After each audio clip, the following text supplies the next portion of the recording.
On n'est pas un petit peuple, Michel, on est peut-être quelque on chose accepte une entrevue comme un avec grand toi. peuple.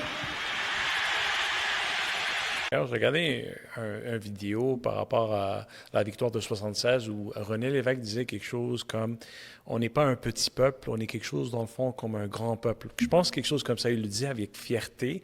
Puis honnêtement, venant, venant de parents, fils d'immigrés, venant de parents qui sont venus du Liban, qui ont quitté, j'ai vu, dont René Lévesque, quand il parlait dans le micro, il disait ça, avec toute cette passion. J'ai vu mon grand-père parler, qui a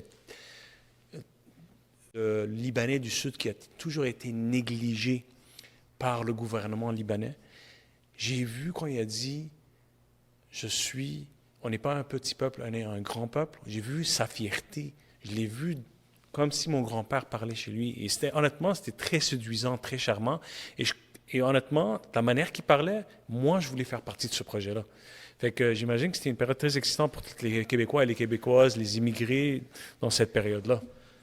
C'est vraiment, vous mettez le doigt exactement sur ce dont je veux. Moi, ce qui me rend vraiment, et je pense que j'étais jeune à ce moment-là, j'avais tout juste 4 ans, je suis né en 1972, donc j'avais pas l'âge de voter. Mais ce qui est caractéristique, vraiment de cette époque-là, on est encore un peu dans l'esprit de Terre des Hommes puis d'Expo 67.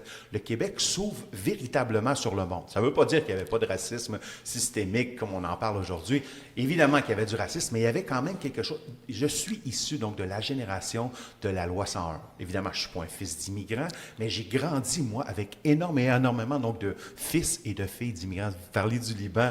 J'avais 2 bonnes amies à l'école secondaire, donc 2 filles de la loi 101, 2 Libanaises, Naïla et Rania, mais j'avais des bons amis qui étaient soit tantôt haïtiens, tantôt vietnamiens, tantôt salvadoriens, des gens qui avaient fui, par ailleurs, par dizaines de milliers, donc des pays en guerre, des régimes dictatoriaux, des régimes brutaux. Et cette question-là ne se posait pas à l'époque au Québec. Donc, on les a. Et Jacques Couture, par ailleurs, pour revenir à lui, Jacques Couture a été, comme ministre de l'Immigration, l'un des artisans, je dirais, de cette politique d'ouverture